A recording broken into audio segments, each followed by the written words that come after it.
श्रीमच्छंकर शेषवल्लभ मधोक्षिष्टो महामोक्षदो निम्बार्काभिनवादिशास्त्र निपुणैराराधितः सर्वदा रामानन्दसितांग भक्त प्रवरैर्यो लोकसञ्चारितो वेदान्तागम शास्त्रवाडवपति संरक्षको निग्रह श्रीमच्छैव दिवाकराच्युतपदे वैनायके श्रीकुले स्रोतस्मार्थ पुराण कौलभवने वर्णाश्रमे वर्णितम् आचार्यादि महाजनाचरण सन्दृश्ये सदा लोकितम् तत्सद्धर्म प्रसारणे ग्रगतिमान् श्री सद्गुरुर्निग्रह बाह्यांतरकला मध्ये भाण्ड ब्रह्माण्डचारिणीं वेश्यतां त्रिगुणातीतां वन्दे निग्रहकारिणीं शास्त्रारण्य महासिंहं शास्त्रसिन्धोऽस्ति मिङ्गलम् नुमः समन्वयाचार्यं निग्रहं धूर्तनिग्रहं धर्म संरक्षणार्थाय धर्म संहार हेतवे निग्रहाणां च धर्माज्ञा लोके लोके प्रवर्धताम्। प्रेम से बोले गणेश महाराज की, बोले जगत जननी माता की, बोले शंकर भगवान की, सियावर रामचंद्र की, पवन सुत हनुमान की।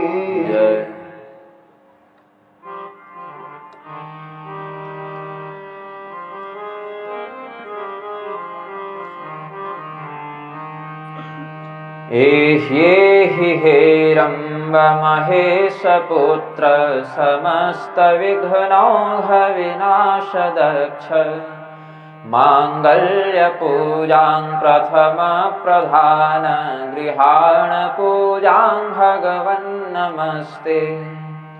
त्वं वैष्णवी शक्तिरनन्तवीर्या विश्वस्य बीजं परमासि माया सम्मोहितं देवि समस्तमेतत्त्वं वै प्रसन्ना भुवि मुक्तिहेतु। नीलाम्बुजश्यामलकोमलाङ्गं सीतासमारोपितवामभागं पाणौ महासायकचारुचापं नमामि रामं रघुवंशनाथम्। उल्लङ्घ्य सिन्धोः सलिलं सलीलं यशोकवह्निं जनकात्मजाया आदाय तेनैव ददाह लङ्कां नमामि तं प्राञ्जलिराञ्जनेयम्। नृपालिमौले व्रजरत्नकान्ति सरेद्विराजझषकन्यकाभ्याम् नृपत्वदाभ्यां नतलोकपङ्क्ते नमो नमः श्रीगुरुपादुकाभ्याम्।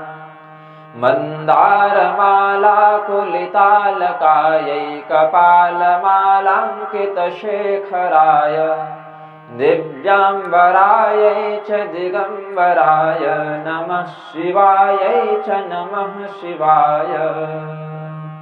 प्रेम से बोलिए आनंद कंद भगवान की।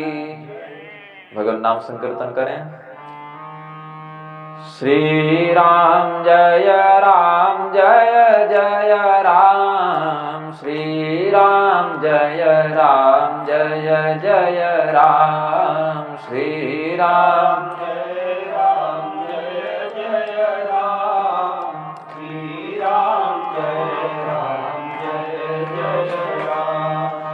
श्री राम जय जय राम, श्री राम जय जय राम, श्री राम जय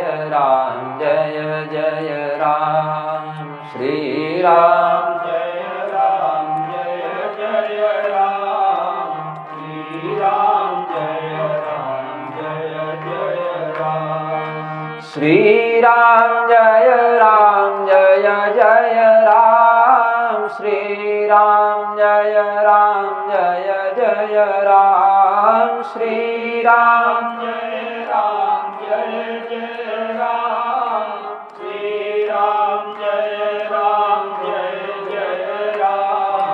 श्री राम जय जय राम श्री राम जय जय राम श्री राम जय जय राम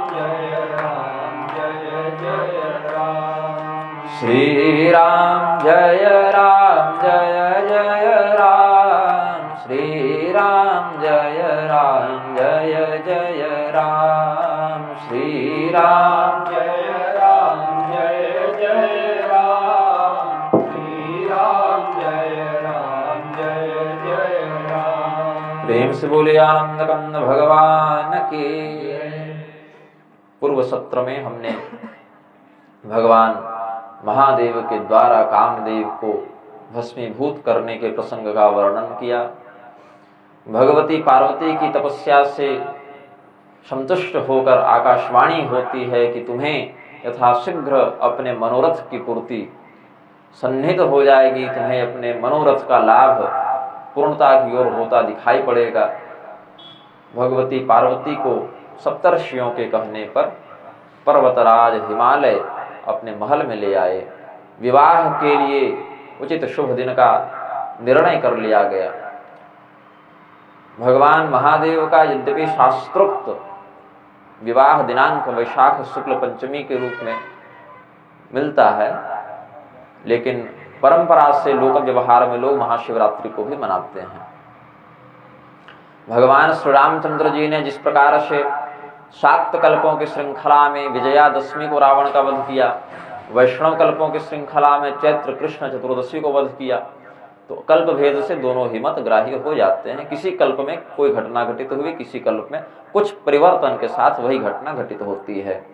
भगवान महादेव का विवाह होने वाला है भगवती पार्वती के साथ। अब कुमार कार्तिकेय का जन्म होगा, तारकासुर का वध होगा। इस उल्लास से देवगण अत्यंत प्रमुदित होने लगे, भगवान शिव का श्रृंगार का उपक्रम करने लगे।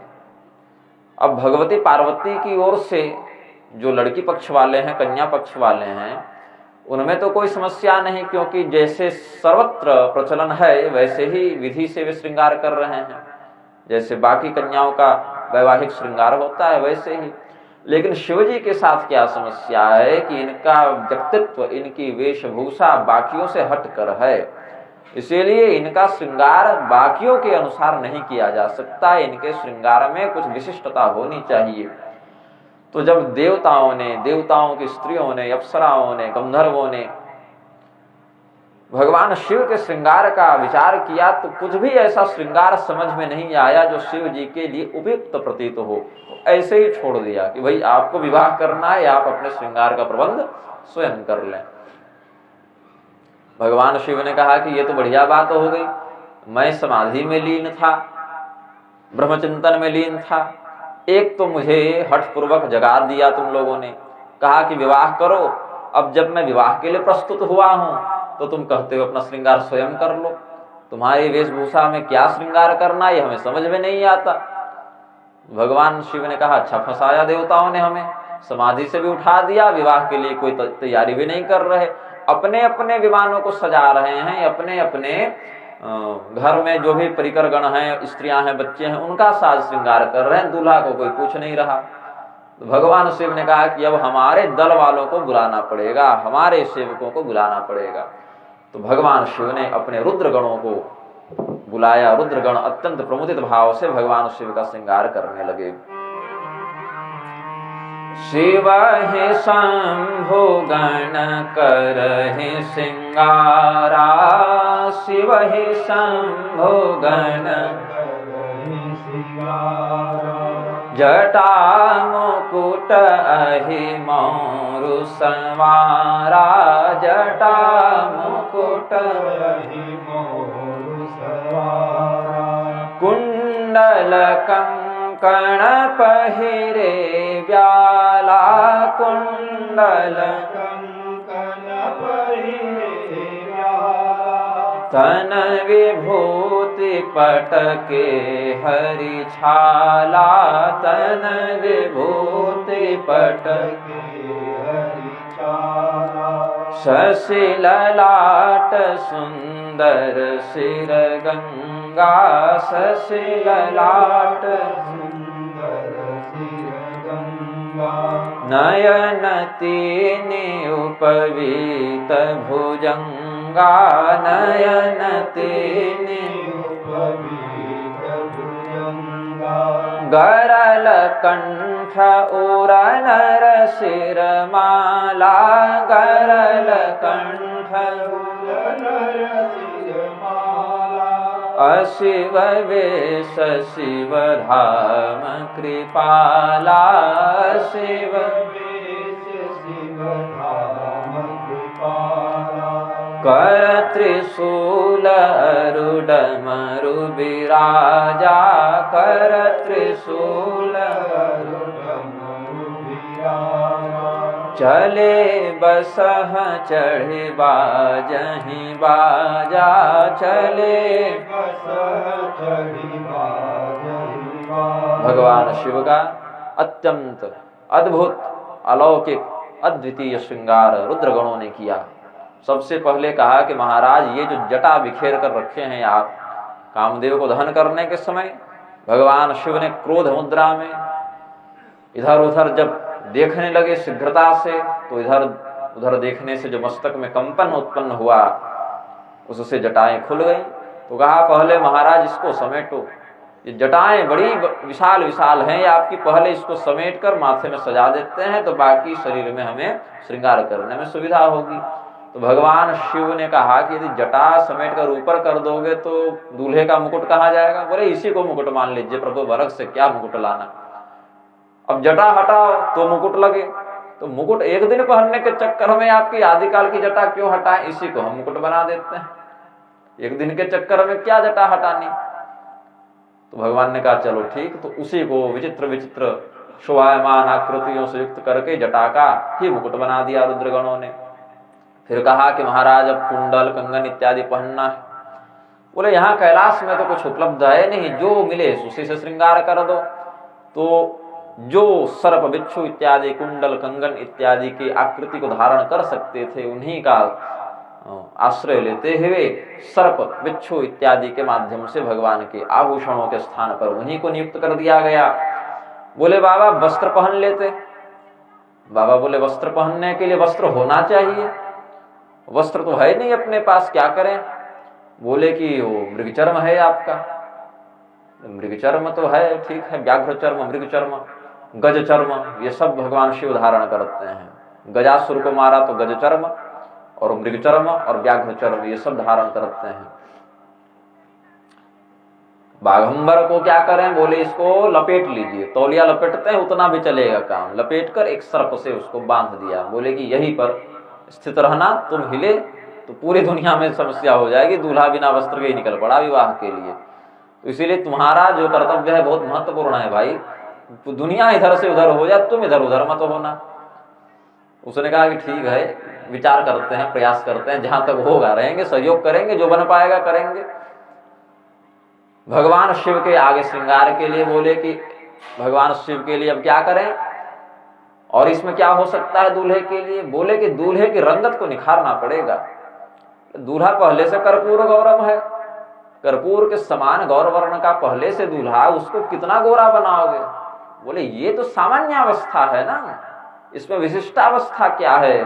बोले इसमें चिता के भस्म का लेप कर देते हैं तो यह शरीर भगवान का जो अभी कर्पूर गौर है वह और भी विशिष्ट रजो भस्म से युक्त होकर, चिता रज से युक्त होकर और भी अधिक विकसित हो जाएगा, प्रफुल्लित हो जाएगा, गौर वर्ण का हो जाएगा।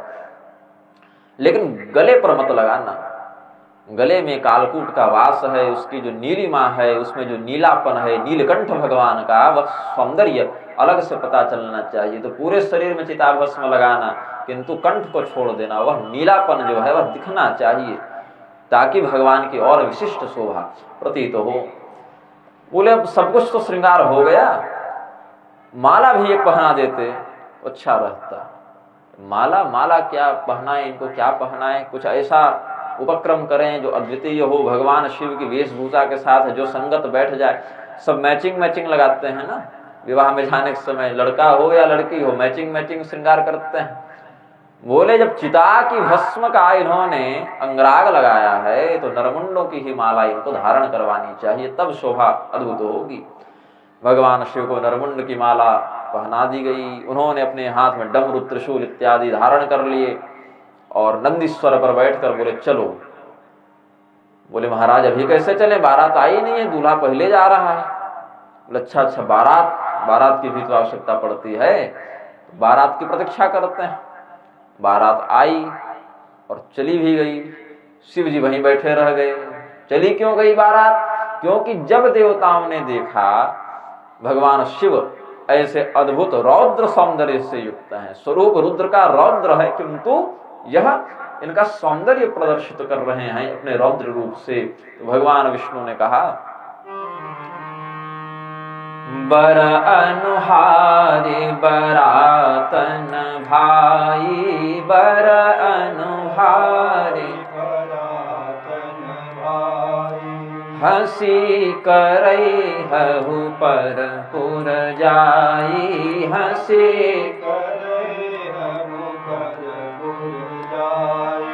विष्णु बचन सुनि सुर मुस्काने, विष्णु बचन सुनि सुर मुस्काने, निज निज सैन सहित बिलगाने, निज निज सहित बिलगाने।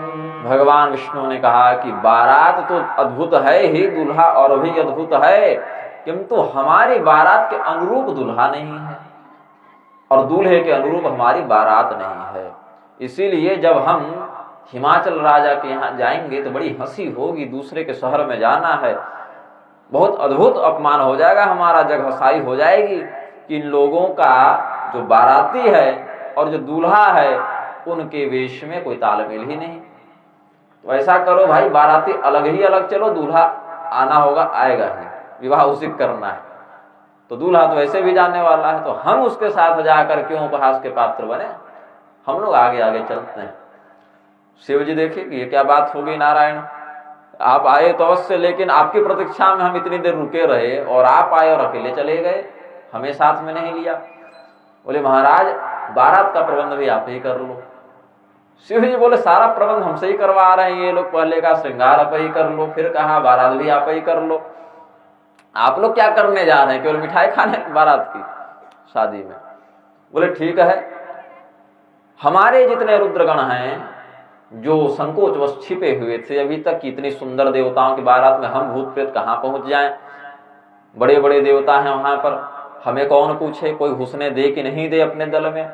इस प्रकार से संकोच करते हुए जितने रुद्रगण थे, भूत प्रेत पिशाच इत्यादि, जो इधर उधर छिपे हुए थे, जिनके हृदय में ललक थी भगवान के बारात में जाने की, किंतु भयवश संकोचवश नहीं कह पा रहे थे, उन पर कृपा करते हुए भगवान शिव ने आदेश दिया नंदी को, भृंगी को कि सबको बुलाओ, हमारे जिस जिस रुद्रगण को बारात जाने की इच्छा है सबों का स्वागत है, सब आ जाओ। तो कौन सा ऐसा रुद्रगण होगा जो भगवान की बारात में न जाना चाहे? बोले महाराज हम भी चलेंगे, महाराज हम भी चलेंगे। और पल भर में संपूर्ण विश्व के जितने भूत प्रेत पिशाच ब्रह्म राक्षस बेताल चेटक यक्षिणी योगिनी जो भी थे, सब के सब भगवान रुद्र के इस आदेश को सुनकर वहां उपस्थित हो गए। तन खीन को अति पीन पावन को पावन गति धरे, भूषण कराल कपाल कर सब सद्य शोणित तन भरे, खर स्वान सुवर श्रीकाल मुख गण वेश अगणित को गणे, बहुजिन सप्रेत पिशाच योगी जमात बरनत नहीं बने, बहुजिन सप्रेत पिशाच जोगी जमात बरनत नहीं बने। नाच ही गावहि गीत परम तरंगी भूत सब देखत अति विपरीत, बोलहि वचन विचित्र विधि। विचित्र विचित्र आकृति वाले, वेशभूषा वाले रुद्रगण उपस्थित हो गए। किसी का एक ही मस्तक जो सामान्यतया होना चाहिए वह भी नहीं, और किसी के बहुत से मस्तक हैं। किसी के 2 हाथ होने चाहिए सामान्यतः, वो भी नहीं, और किसी के हैं तो बहुतों हाथ हैं। किसी के नेत्र ही नहीं तो किसी के बहुत नेत्र हैं। कोई बहुत ही अधिक लंबा है, कोई बहुत ही अधिक बौना है, कोई बहुत ही अधिक मोटा है, कोई बहुत ही अधिक पतला है। बोले जब सभी रुद्रगण आ गए, बोले कुछ जैसे आज के बारात में पूछते हैं, कुछ चाय नाश्ता का इंतजाम किए हो, कुछ चाय नाश्ता कराओ। तो सारे बाराती शिव जी के यहाँ आ गए। बोले कुछ चाय नाश्ता हो जाए फिर आगे बढ़ेंगे। तो भूत का चाय नाश्ता क्या हो, रुधिरपान करते हैं प्रेत पिशाच। तो कर सब सज्ज शोणित तन भरे, अपने अपने हाथों में कपाल धारण किए हुए थे, उसमें रक्त भरा था। बोले इसी को पियो और आगे बढ़ो, अब यही मिलेगा यहाँ पर। अब प्रेतों का यही आहार है, इसीलिए उन्हें दोष नहीं है, इसीलिए इसमें दोष दर्शन नहीं करना चाहिए, क्योंकि प्रकृति ने उनके लिए वही आहार निश्चित किया है। जिस प्रकार से गौ के लिए घास है, सिंह के लिए मांस है, मच्छर के लिए खून है, मनुष्य के लिए अन्न है। प्रकृति ने एक निश्चित आहार सबका बता दिया है, इसलिए प्रेतों का रक्तपान भी यहाँ पर अशोभनीय नहीं हुआ, अमंगलकारी नहीं हुआ। भगवान शिव का जो श्रृंगार बाहर से अमंगलकारी प्रतीत होता भी है, तो भगवान शिव के शिवत्व के कारण वह मंगलमय हो जाता है। श्मशाने स्वाक्रीड़ा स्मरहर पिशाचा सहचरा, चिताभस्मालेपस्रगपिनृकरोटि परिकर, अमङ्गल्यं शीलं तव भवतु नामैवमखिलं, तथापि स्मर्तॄणां वरद परमं मङ्गलमसि, तथापि स्मर्तॄणां वरद परमं मङ्गलमसि।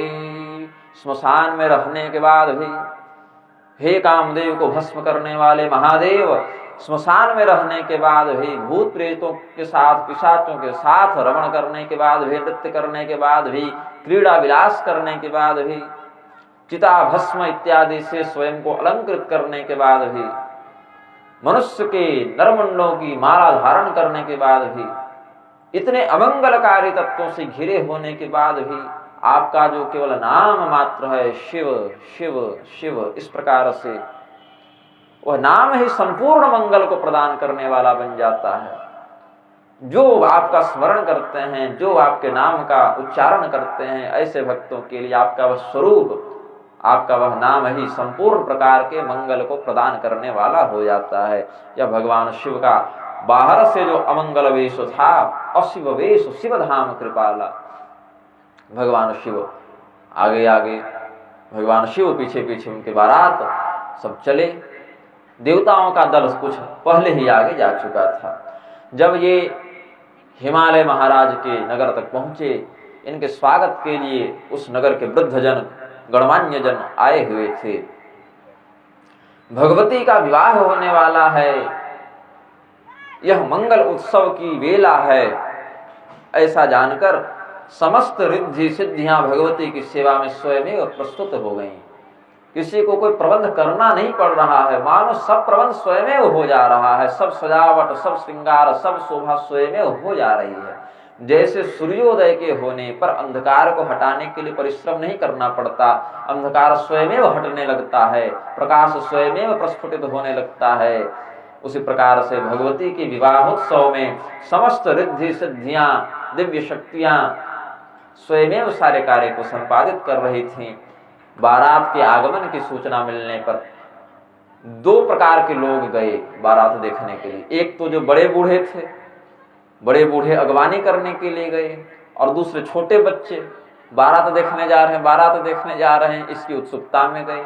जो मध्य आयु के लोग थे वे सब इधर उधर के प्रबंध में लगे हुए थे। महाराज हिमालय के यहाँ इतना बड़ा उत्सव है, पुत्री का विवाह है, नगर की व्यवस्था में लगे थे। बाकी लोग, बूढ़े और बच्चे, ये बारात के लिए चले गए सामने। अब जब तक देवताओं का दल आया तब तक तो सबको बड़ी प्रसन्नता हुई। देवताओं के स्वरूप को देखकर इंद्र, वरुण, कुबेर, चंद्रमा, यमराज भी हैं तो उस दिन धर्मराज के रूप में थे, सुंदर वेश में थे। बड़े बड़े देवताओं को अपने आंखों के सामने प्रत्यक्ष पाकर उनका स्वागत करके, उनकी अगवानी करके हिमालय के वासी बड़े धन्य अनुभव करने लगे। भगवान नारायण का दर्शन करके तो अत्यंत कृतकृत्य हो गए। फिर कहा कि जो इस बारात का मुखिया है वो दूल्हा कहाँ है भाई? अभी तक तो केवल बाराती आ रहे हैं, बाराती आ रहे हैं।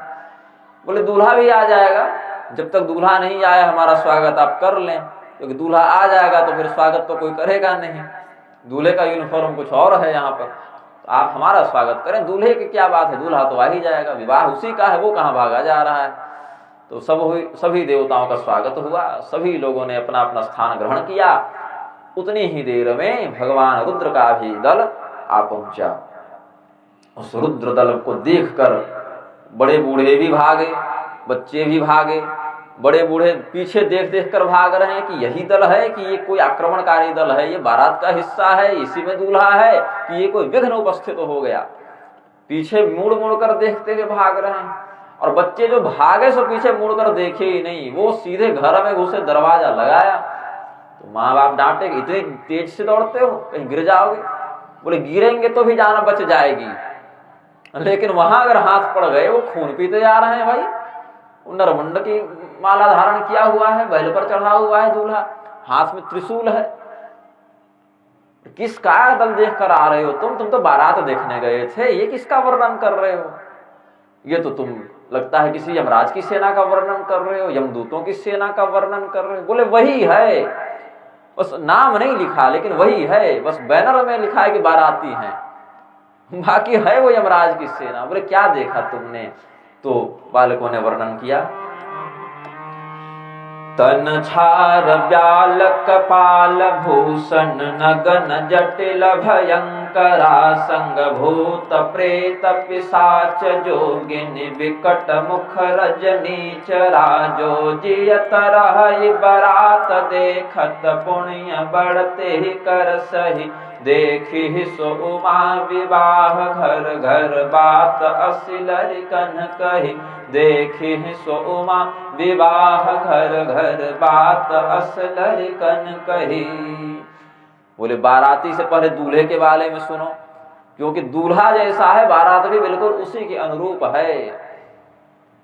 बोले दूल्हे का ही वर्णन करो पहले, ज्यादा उत्सुकता है भाई। पार्वती ने इतनी कठोर तपस्या करके उन्हें प्राप्त किया है, तो उनमें क्या विशिष्टता होगी, सबों को जिज्ञासा थी। क्योंकि देवर्षि नारद ने परिहस्त असुरेख भविष्यवाणी कर चुके हैं कि जो अगुण अमान से युक्त हैं, माता पिता से विहीन हैं, उदासीन हैं, हर संशय से छीन हैं, ऐसे ही इसके पति होंगे, ऐसा पहले ही वर्णन कर चुके हैं देवर्षि नारद। और ये समस्त अवगुण यदि महादेव से विवाह हो जाए तो विशिष्ट गुण में परिवर्तित हो जाएंगे। तो सभी लोगों के मन में यह उत्कंठा थी। बोले पहले तो उसके शरीर में हमारी दृष्टि पड़ी तो हमने देखा केवल भस्म लगाए हुए, और भस्म भी कोई हवन की नहीं, यज्ञ की नहीं, अपितु चिता की भस्म लगाए हुए। फिर थोड़ा ऊपर देखे, गले पर नजर पड़ी तो हमने देखा मुंडों की माला पहने हुए है, नरमुंडों की माला धारण किए हुए। अब ऊपर की ओर देखा तो मुंडक माला देखी, तो थोड़ी नजर नीचे की तो देखे तो नंगे खड़ा है, इसने तो कुछ धारण ही नहीं कर रखा। जो मृग चर्म पहनाया था, व्याघ्र चर्म इत्यादि लपेटा था रुद्रगणों ने, और जिस सांप को जिम्मेदारी दी थी, ड्यूटी दी थी कि देखो तुम हिलना मत, तो भगवान विष्णु जब आए गरुड़ पर बैठकर तो गरुड़ जी ने इसको देखा, इसने गरुड़ जी को देखा, उसके बाद सीधे किनारे खसक लिया। बुरे आपन तेज समारोह आप, हम नहीं रहेंगे इसी बारात में। गरुड़ जी कहीं चाय नाश्ता के साथ हमको भी नूडल समझ के लिपट गए, तब होता है ना मैगी बनती है, तो हमारा क्या होगा, इनके बारात के चक्कर में हमारा श्राद्ध हो जाएगा।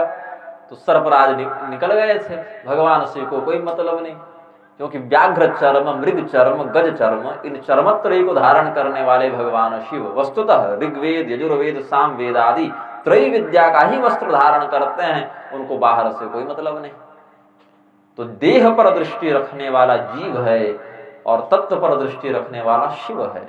इसीलिए देहगत स्थिति से भगवान शिव को कोई अंतर नहीं था। बालकों ने आकर वर्णन किया, जब दूल्हे का हमने ऐसा स्वरूप देखा माता, तो बाहर इधर उधर जो अगल बगल थे उन पर नजर पड़ी तो देखते हैं भूत हैं, प्रेत हैं, पिशाच हैं, जोगिनी हैं और कुछ तो राक्षस भी आ गए हैं जो शिव जी के भक्त थे। विकट मुख रजनी चरा, ये यद्यपि देवताओं की बारात होनी चाहिए, लेकिन भगवान शिव की तो आराधना राक्षसों ने भी की है। भगवान ने बोला चलो तुम्हें भी काट दिलवा देते हैं वहां से। देवताओं का वैवाहिक दल है, किंतु जो राक्षस शिव भक्त थे वे भी भगवान के बारात के लिए आ गए। शिव जी के लिए तो भक्त भक्त है, क्या देवता और क्या राक्षस, सबको ले गए। बोले हमने पूर्व काल में कोई बहुत बड़ा पुण्य किया था जो इतनी विकट विकराल बारात को देखकर भी हम जीवित रह गए। अब हिम्मत नहीं कि आगे जाकर फिर देखें, और अगर बाहर निकल गए तो अब जीवित नहीं बचेंगे, अब इतनी क्षमता नहीं हमारे अंदर। पार्वती का विवाह देखना तो बहुत दूर की बात है। जो जीवित बचा पार्वती का विवाह देखा, समझो उसने बहुत बड़ा ही कोई पुण्य किया होगा, सामान्य स्थिति में तो संभव नहीं है। तो बोले अच्छा वो बारात है बाबू, वो कोई नरसंहार करने थोड़ी आ रहे, विवाह करने के लिए आ रहे हैं, चलो हम लोग साथ में चलते हैं। तो थोड़ा धैर्य धारण करके, हे प्रभु अपने भूत प्रेतों को थोड़ा कंट्रोल में रखिएगा, नियंत्रण में रखिएगा, हम आपका स्वागत करते हैं, आपके भक्त हैं, आपके शरणागत हैं। ऐसा कहते ही भगवान की ओर बढ़े, तब तक दो चार भूत जय जय महादेव, हर हर महादेव, बम बम भोले, सब नारे लगाने लगे। फिर ये दो कदम पीछे हट जाए कि लगता है इनका तापमान बढ़ रहा है, इनका पारा हाई हो रहा है। अब भगवान शिव की ओर देखे कि प्रभु ये वाला ज्यादा चिल्ला रहा है, जरा इसको कहिए शांत रहने, अन्यथा कि हम लोग आरती तो कर लें आपकी, पूरी रात आपकी ही है, जितना नाचे गाएं, भगवान का विवाह है। भगवान शिव बोले अब पहली बार किसी के विवाह में इनको निमंत्रण मिला है, इनको अभ्यास नहीं है कि विवाह में व्यवहार कैसे किया जाता है।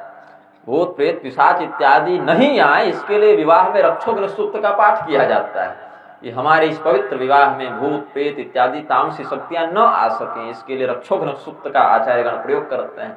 और यहाँ पर वह सूक्त पढ़ा भी जाएगा तो हमारे प्रभाव से इन पर काम नहीं करेगा इस बार, क्योंकि इन्हें निमंत्रण देकर बुलाया गया है, हम पहले नहीं बुला रहे थे। ये सब विष्णु भगवान का किया धरा है, हमें पहले ही साथ में लेकर चलते तो इनको हम लेकर नहीं आते, लेकिन भगवान ने वहीं पर कह दिया बर अनुहारी बरात न भाई।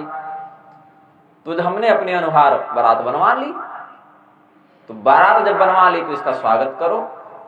जब भगवती मैना ने सुना कि हमारे जामाता, हमारे दामाद दरवाजे पर आ गए हैं, उनका स्वागत करने के लिए अब जाना है, तो अपने कुल की महिलाओं को लेकर उनके स्वागत के लिए आगे गई। और क्या देखती हैं, भगवान शिव का रौद्र रूप, यह तो किसी भी प्रकार से वर के समान दिख ही नहीं रहे, यह तो साक्षात काल प्रतीत होते हैं, महाकाल हैं, ये प्रलयंकारी स्वरूप है। ऐसा लगता है कि इनके त्रिशूल के तेज से यह संपूर्ण संसार नष्ट हो जाएगा। इनकी मुखाकृति तो ऐसी प्रतीत होती है मानो संपूर्ण संसार का भक्षण कर जाएंगे। तो भगवान रुद्र का वह जब स्वरूप देखा मैना ने, तो उनके हाथों से भय के कारण वह स्वर्ण थाल जिससे वह आरती मंगल तिलक आदि करती, भगवान का द्वार पूजन इत्यादि करती, उसको वहीं पटक गई और वहां से भाग गई, सीधे पार्वती जी के पास गई और पार्वती जी को अपनी गोद में लेकर बैठाकर बहुत प्रेम से उन्हें गले लगाते हुए रोने लगी, विलाप करने लगी कि हे भगवान, हमने कौन सा ऐसा पाप किया था कि मेरी पुत्री के लिए ऐसा वर आपने लिखा? हमने क्या बिगाड़ा था नारद का कि वो स्वयं आए, हम बुलाने गए थे क्या कि हमारे घर आकर कन्या का भविष्य बताइए? अरे वो आ गए तो हमने ऐसे पूछ दिया तो ऐसी कड़वी बात कौन बताता है? अरे बता भी दिया तो उपदेश कौन देता है कि जाकर तपस्या करो? किसी ने पूछा कि ये दूल्हा, ये रिश्ता कौन लेकर आए थे? बोले नारद मुनि बताए थे कि अगर शिव जी से विवाह कर दो तो सभी दुर्गुण सदगुण में परिवर्तित हो जाएंगे। बोले नारद जी ने इससे पहले और कितनों का विवाह कराया, अपना तो आज तक हुआ नहीं उनका, दूसरे का घर बसाने चले हैं तो वैसे ही बेढंगा विवाह करवा देंगे। तुम्हारा विवेक कहाँ गया था? नारद मुनि तो चलो ठीक है कह दिए, तुम कैसे थे जो मान लिया नारद का वचन? तो अन्य ग्रंथों के शिव पुराण आदि के आश्रय से कहते हैं मैना इतने अवसाद में चली गई, हिमालय को बुलाया, कहा महाराज यद्यपि पुत्री का वध करना बहुत बड़ा पाप है, अपनी पुत्री की हत्या करना बहुत बड़ा पाप है, लेकिन आज आप वह भी कर डालिए, कम से कम हमारी पुत्री का बाकी जीवन कष्टमय होने से तो बच जाएगा। और अपनी पुत्री का वध अपने हाथों से करने के बाद हम लोग क्यों जीवित रहेंगे? हम भी चलिए, आप तो स्वयं हिमालय आप ही पर चढ़ के कूद जाते हैं नीचे। हमारे जो भौतिक शरीर है उनका नाश हो जाए, हम समुद्र में कूद जाएं, पर्वत की चोटी से कूद जाएं, अपनी पुत्री को जहर दे दें, जितने भी पाप हैं हम सब करने के लिए तैयार हैं, लेकिन विवाह नहीं कर सकते, नरक भोग लेंगे हम, लेकिन अपनी पुत्री को जीते जी ऐसे कष्ट में नहीं जाने देंगे। देवर्षि नारद उस दिन वीणा भी नहीं बजा रहे थे, किनारे रखे हुए थे। कहीं गलती से हमने वीणा में नारायण तार छेड़ दिया, लोगों को पता चल गया कि मैं यहाँ हूं, तो आज नारायण भी हमारी ओर से कोई सहयोग नहीं करेंगे, क्योंकि माताएं हैं। फिर इधर माताओं के सामने भगवान कहेंगे आपन तेज समारोह आप है, जो तुमने विवाह निश्चित किया है उसका तुम प्रतिफल भोगो। तब इस प्रकार से किसी के समझाने पर जब मेना को संतोष नहीं हुआ, भगवान नारायण स्वयं उपस्थित थे। बोले आप चाहती क्या है? शिव जी में क्या दोष है ये बताइए। शिव जी में दोष? अरे आप गुण बता दीजिए महाराज, मैं अभी विवाह करने के लिए तैयार हूं। आप कहते हैं शिव जी में क्या दोष है जो आप इनसे अपनी पुत्री का विवाह नहीं करना चाहते? मुझे तो केवल दोष ही दोष दिख रहे हैं। एक कोई भी सामान्य व्यक्ति अपनी पुत्री का विवाह करने के लिए अपने होने वाले दामाद में क्या क्या बातें देखता है बताइए। बोले सबसे पहले तो देखता है कुल कैसा है। बोले बताइए इनका कुल कैसा है। बोले अकुलम तो महेश्वर तो अकुल है, इनका कोई कुल ही नहीं। बोले तब बताइए। पूछते हैं कितना पढ़ा लिखा है, पूछिए कितने पढ़े लिखे हैं ये। तो महाराज बोले कि हम तो कभी विद्यालय नहीं गए, कुछ नहीं पढ़े लिखे।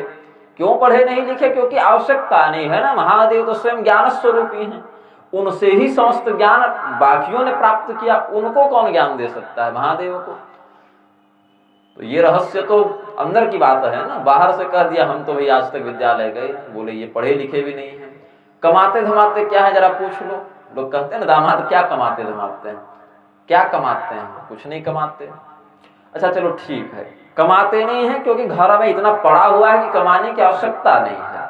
ये हो सकता है। पूछो तो घर में कितना पड़ा हुआ है। बोले घर क्या होता है?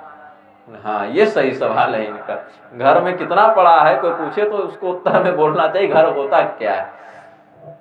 बोले महाराज अब केवल एक बात बता दीजिए। चलिए आप पढ़े लिखे भी नहीं हैं, कुल खानदान भी पता नहीं है, आप में कोई धन संपत्ति का कौशल नहीं, वो सब नहीं, कपड़ा पहनने का तो होश होता है एक सामान्य व्यक्ति को। बोले उसकी हमें आवश्यकता नहीं, क्योंकि सबसे पहले हम ही थे। लज्जा का अनुभव वहां होता है जहां दो हों वहां पर। जब केवल मैं ही मैं हूं तो मैं किससे लज्जित हूं? मैं तो सर्वव्यापी हूं, महादेव सर्वत्र हैं, उनके अलावा कोई तत्व है ही नहीं, शिव के अलावा कोई तत्व है ही नहीं, सर्वत्र शिव तत्व हैं। और अलग अलग स्वरूपों में वही शिव तत्व अलग अलग उपाधि के माध्यम से अभिव्यक्त होते रहते हैं। तो मैं किससे लज्जित हूं? जहां पर दो हों वहां पर लज्जा संकोच भय की बात होती है, सर्वत्र तो मैं ही हूं। तो भगवान नारायण ने कहा कि अब दरवाजे से तो बारात लौटा कर ले नहीं जा सकते, कोई आप ही उपाय बता दें कि विवाह मंगलमय हो जाए। पार्वती जी ने भी समझाया कि माँ यही मेरा भाग्य है, नारद मुनि ने पहले ही बता दिया था, आप सब जानती थी। यही उपाय उन्होंने बताया था कि अन्य से विवाह हो तो दुर्गुण, और यही विवाह शिव जी से हो जाए तो वे सभी दुर्गुण भी सद्गुण बन जाएंगे। इसी के लिए तो हम तपस्या करने गए थे। अब जब यहाँ पर वह अवसर आया है तो आप इस प्रकार से अधीरता का प्रदर्शन नहीं करें। फिर वेद शिरा इत्यादि मुनियों ने, सप्तर्षियों ने आकर भगवान ने स्वयं मेना माता को समझाया। सियबे सुसती जो किन्हते ही अपराध शंकर परिहरि, हर बिरह जाय बहुरी पितु के यज्ञ जोगान लजरी। अब जन्म तुम्हारे भवन निज पति लागी दारुण तप किया, असजान संशय तजहु गिरिजा सर्वदा शंकर प्रिया। असजान संशय तजहु गिरिजा सर्वदा शंकर प्रिया। ऋषि महर्षियों ने, गुरुजनों ने, आचार्यों ने, देवताओं ने समझाया कि ये केवल आपकी पुत्री हैं, पार्वती हैं, हमारी बच्ची है, ये भाव मत रखिए। ये पूर्व काल में दक्ष प्रजापति के यहाँ सती के रूप में आई थी, उस समय भी इनका विवाह महादेव से ही हुआ था। इन्होंने एक बार भ्रमवश भगवान श्री रामचंद्र जी की परीक्षा लेने के निमित्त सीता का स्वरूप बना लिया था। उस अपराध के कारण भगवान महादेव ने इनके प्रति पत्नी भाव का परित्याग कर दिया, इनके प्रति पत्नी भाव नहीं रखने लगे। इसके दुख में, पति वियोग में, साथ ही शिव निंदा को सहन न करने के कारण इन्होंने अपने ही पिता दक्ष प्रजापति के यज्ञ में योगाग्नि से अपने शरीर को नष्ट कर लिया था। ये कथा भी नारायण, ये कथा भी विश्व प्रसिद्ध है। अब इस काल में तुम्हारी पुत्री के रूप में इनका पुनर्जन्म हुआ। भगवान शिव को पुनः अपने पति के रूप में प्राप्त करने के लिए इन्होंने कठोर तपस्या की है। इसीलिए हे मैना, पार्वती का विवाह तुम भगवान शिव से करो, ये आवश्यक नहीं है। ये नित्य निरंतर शिव जी की पत्नी हैं, मतलब तुमको कन्यादान करोगी, तुम विवाह करोगी इनका, तभी ये पत्नी बनेंगे, ऐसा नहीं। शिव और शक्ति शाश्वत रूप से दाम्पत्य भाव से युक्त हैं, एक दूसरे के प्रति अभिन्न हैं, अनन्य हैं। तुम्हें तो यह अवसर सौभाग्य मिल रहा है कि तुम भगवती का कन्यादान करो, भगवान शिव तुम्हारे जामाता बने, इस पर तुम्हारा कोई नियंत्रण नहीं है। ये शाश्वत दंपति हैं, अनादि दंपति हैं। बोले अच्छा ये रहस्य है, लेकिन फिर भी प्रभु एक निवेदन मैं करूं। हाँ हाँ बोलिए। थोड़ा वेश बढ़िया बनवा दीजिए, अगर तो मुझे अपने अंदर से थोड़ी प्रसन्नता होगी। भगवान ने कहा अच्छा किस देवता के समान वेश बनाऊं ये बता दो आप। अब जैसा कहेंगे मैं वैसा श्रृंगार करूंगा, उनका श्रृंगार अब मैं करूंगा। भगवान बोले वाह। अब जब बारात वापस लौटाने की बात हो गई, देवताओं को लगा खाना पीना कुछ मिलेगा नहीं यहाँ, चलो यहाँ से, यहाँ तो बहुत मामला बिगड़ रहा है। तब सभी देवता कहे अब हम श्रृंगार करेंगे, हम श्रृंगार करेंगे। उससे पहले कह दिया अपन श्रृंगार भी आप ही कर लो। तो भगवान शिव बोले कि चलो ठीक है, किस देवता के समान आप मुझे देखना चाहती हैं? बोले कि यहाँ तो सबसे सुंदर भगवान विष्णु हैं, तो भगवान विष्णु के समान आपका श्रृंगार हो जाए तो आनंद आ जाए। भगवान बोले इनका श्रृंगार हम स्वयं करेंगे। शिव जी का श्रृंगार भगवान नारायण ने किया, और इतना दिव्य श्रृंगार किया, इतना दिव्य श्रृंगार किया कि भगवान नारायण की शोभा भी उस दिन भगवान शिव की अपेक्षा कुछ लघुतर लगने लगी। यद्यपि तत्वतः दोनों एक ही हैं, लेकिन विवाह शिव जी का है उस दिन, इसीलिए उनकी प्राधान्यता वहां पर हो जाती है। भगवान शिव का जो श्रृंगार देखा, लोगों ने बोले महाराज इसी में रहने में क्या समस्या है, ये तो आपका बहुत बढ़िया स्वरूप है, आप इतने गजब लगते हैं, पता नहीं था। इसी स्वरूप में आप क्यों नहीं रहते? बोले इसी स्वरूप में रहेंगे तो तुम लोग तो बाकी पहले से इसी स्वरूप में हो, फिर उनका क्या होगा जिनको कोई नहीं पूछता? भूत प्रेत पिशाच बेताल, इनके लिए भी तो किसी को शरणदाता होना चाहिए, अन्यथा इन लोगों को शरण कौन प्रदान करेगा? ये लोग किसके गण बनेंगे? इन लोगों का उद्धार कैसे होगा? जो अमंगलकारी तत्व हैं उनका भी कुछ न कुछ सदुपयोग होता रहे, उनको भी कहीं न कहीं स्थान मिले। इसीलिए मैं विरक्त भाव का आश्रय लेकर स्मशान में ही निवास करता हूँ, अशुभ तत्वों के मध्य ही रहता हूँ, ताकि मेरे शिवत्व से युक्त होने में उनमें कुछ शुभत्व का वास हो जाए। भगवान शिव का अत्यंत दिव्य स्वरूप देखकर मीना के हृदय में जो चिंता भय शोक आदि व्याप्त थे वह दूर हो गए। अत्यंत मंगलमय विवाह दोनों का संपादित हुआ। भगवान शिव को जब कन्यादान करने लगे, संकल्प आदि शाखोच्चार आदि के समय पूछा कि दूल्हे का नाम क्या है? दूल्हे का नाम है महादेव। अच्छा पिताजी का नाम बताइए। भगवान शिव बोले पहले बता दिए मातु पितु ही नाम, और पिताजी का नाम पूछ रहे हैं। बोले महाराज नियम है, बोलना पड़ता है, किसी का नाम तो बताना पड़ेगा। बोले कि अब इस स्वरूप में तमोगुण का अधिष्ठान लेने के लिए हमने रुद्र ने ब्रह्म क्रोध का आश्रय लिया था। तो यद्यपि मैं तो अजन्मा हूं, लेकिन ब्रह्मा जी के क्रोध का आश्रय लेकर हमने स्वयं को प्रकट किया, तो बाप के नाम पर ब्रह्मा जी का नाम डाल दो। इस विधान से वो नियम पूरा हो जाएगा। बोले ठीक है महाराज। तो महादेव के पिता हो गए ब्रह्मदेव। बोले ब्रह्मदेव के पिता? ब्रह्मदेव बोले मैं भी स्वयंभू के नाम से प्रसिद्ध हूं, अब ही पैदा हो गए थे हम भी, लेकिन फिर भी भगवान विष्णु के नाभि कमल से उत्पन्न हुए हैं, तो भगवान विष्णु का नाम मेरे पिता के स्थान पर डाला जा सकता है। भगवान विष्णु का नाम दादा में डाल दिया गया। बोले अब एक पीढ़ी और बता दीजिए परदादा तक, इतना तो कम से कम करना चाहिए, 3 पीढ़ी का व्याख्यान होना चाहिए कम से कम। भगवान विष्णु भी देखे, बोले हम कहां से हुए भाई, हम तो कहीं से नहीं, हम कहां से होंगे। भगवान विष्णु बोले ना, हम तो है किसी के न कमल से उत्पन्न हुए, न किसी के क्रोध से उत्पन्न हुए, हम तो हम हैं, नित्य हैं। तो वेद भगवान से पूछा गया कि वेद ही बताएं, वेद ही बताएं कि भगवान विष्णु के पिता कौन है। वेद बोले अच्छा फंसाया हमें भाई, हम तो नेति नेति कहते थे आज तक। उन्होंने ध्यान लगाया, वेदों ने कहा उमा शंकर योर योगस्य योगो विष्णु रुच्यते। भगवान विष्णु हैं कौन? जब भगवती उमा, भगवती पार्वती और भगवान महादेव, ये जो 2 दिख रहे हैं ना अलग अलग, इनको एक कर दो, एकाकार कर दो, तो वही संयुक्त स्वरूप नारायण कहलाता है। रुद्र हृदय उपनिषद का वचन है, उमा शंकर योगो यः स योगो विष्णु रुच्यते। तो भगवान महादेव ही नारायण के पिता हो गए, क्योंकि शिव और शक्ति का सम्मिलित स्वरूप ही विष्णु हैं। तो बोले ठीक है, दूल्हे हो राजा के रूप में हो गए भगवान महादेव, उनके पिता ब्रह्मदेव, उनके पिता नारायण और उनके पिता फिर महादेव। उमा शंकर योगस्य योगो विष्णु रुच्यते, रुद्र हृदय उपनिषद में कहा। और रुद्र के हृदय में, रुद्रस्य हृदय विष्णु, भगवान विष्णु रुद्र के हृदय में, और विष्णुश्च हृदय शिव, विष्णु के हृदय में भगवान महादेव का वास शास्त्र निश्चित करते हैं। फिर इस प्रकार से शास्त्रोक्त विधान के आधार पर भगवान महादेव का मंगल विवाह पूर्ण हुआ।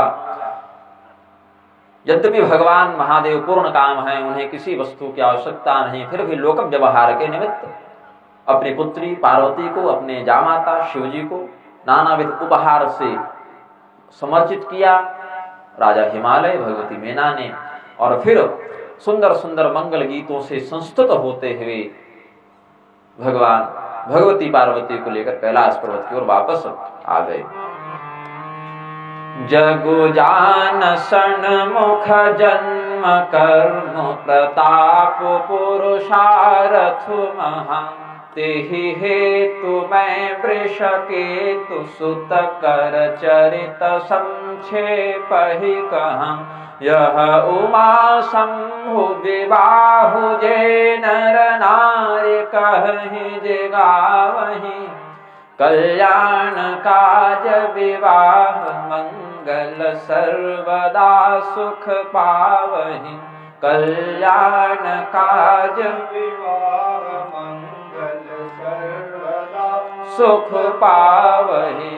प्रेम से बोलिए जगत जननी जगदम्बिके की, प्रेम से बोलिए भगवान महादेव की, प्रेम से बोलिए तारकांतक भगवान कार्तिकेय की। भगवान कार्तिकेय का प्रादुर्भाव हुआ। अच्छा, विवाह के समय एक बड़ी सुंदर घटना घटित हुई। भगवान शिव ने विवाह से पूर्व कहा गणपति जी का पूजन करो। बोले गणपति जी तो अभी आए नहीं है, अभी तो विवाह ही हो रहा है आपका। बोले यही तक कुतर्क किया था पिछली बार भी तुम लोगों ने, हमने पिछली बार भी कहा था जब सती के रूप में इनसे मेरा विवाह हो रहा था, तब भी कहा था गणेश जी का पूजन करो। तुम लोगों ने कहा कि गणेश जी आए कहाँ हैं, और वही गणपति का पूजन नहीं होने के कारण सती से मेरा वियोग हुआ, स्कंद पुराण के मानस खंड के अनुसार। इस बार वो नहीं होना चाहिए, इस बार पूजन कराओ। बोले महाराज जो है ही नहीं उसका पूजन कैसे करा दें। बोले ऐसा नहीं है, ब्रह्मणस्पति के पद पर प्रतिष्ठित जो हैं उनको गणपति कहते हैं। पर ब्रह्म के 5 स्वरूपों में एक गणपति भी हैं। इस संसार को संचालित करने के लिए 5 शक्तियों का आश्रय पर ब्रह्म लेते हैं। उत्पत्ति शक्ति, स्थिति शक्ति, संहार शक्ति, अनुग्रह शक्ति और निग्रह शक्ति, ये 5। तो उद्भव शक्ति का प्रयोग करने के लिए ब्रह्मा अथवा कभी हिरण्यगर्भ सूर्य के रूप में वह ब्रह्म स्वयं को प्रकट कर देते हैं।